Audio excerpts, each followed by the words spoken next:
दैनिक जागरण का संपादकीय डिक्टेशन। गति 80 और 100 शब्द प्रति मिनट। 80 शब्द प्रति मिनट स्टार्ट होगा 5 सेकेंड बाद।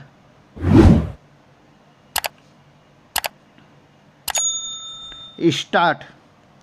अजीत पवार के नेतृत्व में बगावत न केवल राष्ट्रवादी कांग्रेस पार्टी के प्रमुख शरद पवार के लिए एक बड़ा झटका है, बल्कि महाविकास आघाड़ी के लिए भी।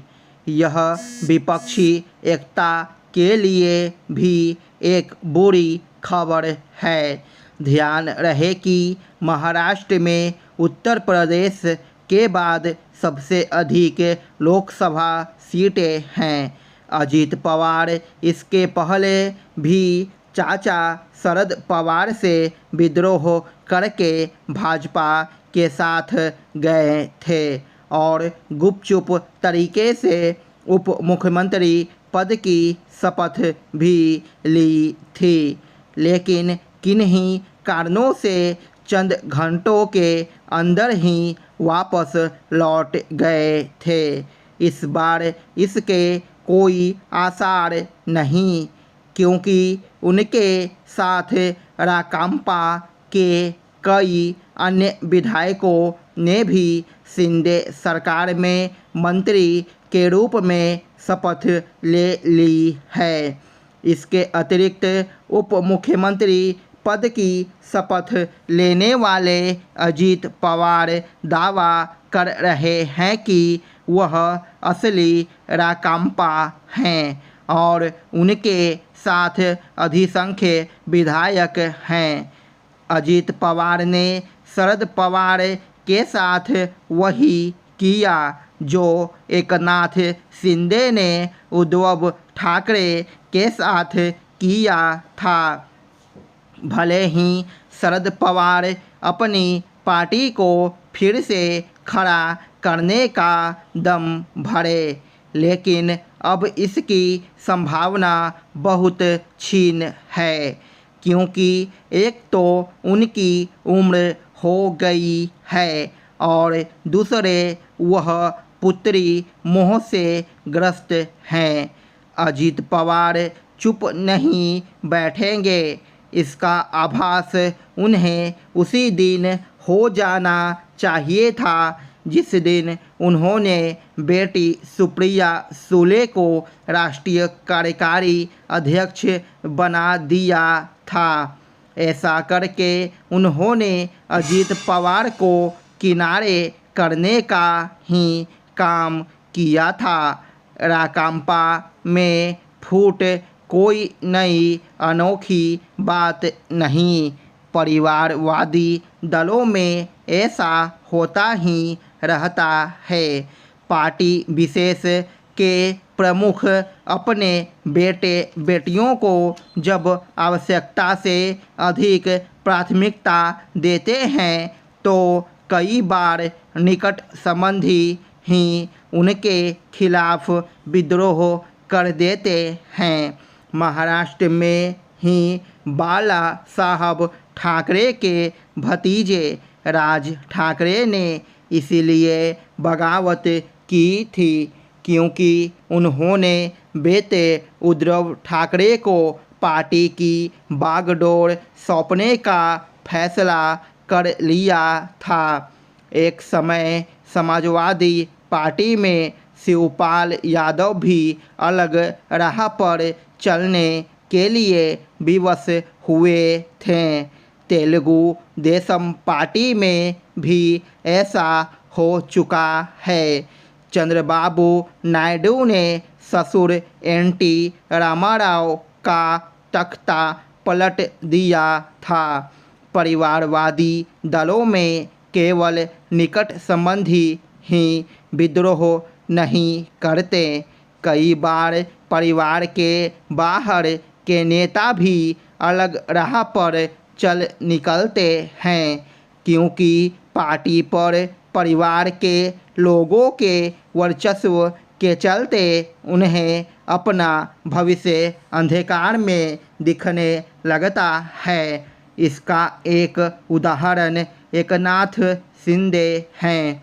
परिवारवादी दलों में टूट फूट केवल इसलिए नहीं होती कि उनके मुखिया बेटे बेटियों की योग्यता और क्षमता की अनदेखी कर उन्हें आगे बढ़ाते हैं, बल्कि इसलिए भी होती है क्योंकि वे प्राइवेट लिमिटेड कंपनी की तरह चलते हैं। इसके अलावा राजनीतिक मूल्य और सिद्धांत उनके लिए दिखावे की चीज़ें होती है।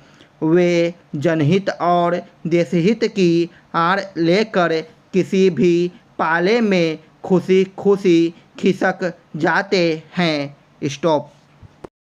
100 शब्द प्रति मिनट स्टार्ट होगा 5 सेकेंड बाद। स्टार्ट। अजीत पवार के नेतृत्व में बगावत न केवल राष्ट्रवादी कांग्रेस पार्टी के प्रमुख शरद पवार के लिए एक बड़ा झटका है, बल्कि महाविकास आघाड़ी के लिए भी। यह विपक्षी एकता के लिए भी एक बुरी खबर है। ध्यान रहे कि महाराष्ट्र में उत्तर प्रदेश के बाद सबसे अधिक लोकसभा सीटें हैं। अजीत पवार इसके पहले भी चाचा शरद पवार से विद्रोह करके भाजपा के साथ गए थे और गुपचुप तरीके से उप मुख्यमंत्री पद की शपथ भी ली थी, लेकिन किन्हीं कारणों से चंद घंटों के अंदर ही वापस लौट गए थे। इस बार इसके कोई आसार नहीं, क्योंकि उनके साथ राकांपा के कई अन्य विधायकों ने भी शिंदे सरकार में मंत्री के रूप में शपथ ले ली है। इसके अतिरिक्त उप मुख्यमंत्री पद की शपथ लेने वाले अजीत पवार दावा कर रहे हैं कि वह असली राकांपा हैं और उनके साथ अधिसंख्य विधायक हैं। अजीत पवार ने शरद पवार के साथ वही किया जो एकनाथ शिंदे ने उद्धव ठाकरे के साथ किया था। भले ही शरद पवार अपनी पार्टी को फिर से खड़ा करने का दम भरें, लेकिन अब इसकी संभावना बहुत क्षीण है, क्योंकि एक तो उनकी उम्र हो गई है और दूसरे वह पुत्री मोह से ग्रस्त हैं। अजीत पवार चुप नहीं बैठेंगे, इसका आभास उन्हें उसी दिन हो जाना चाहिए था जिस दिन उन्होंने बेटी सुप्रिया सुले को राष्ट्रीय कार्यकारी अध्यक्ष बना दिया था। ऐसा करके उन्होंने अजीत पवार को किनारे करने का ही काम किया था। राकांपा में फूट कोई नई अनोखी बात नहीं। परिवारवादी दलों में ऐसा होता ही रहता है।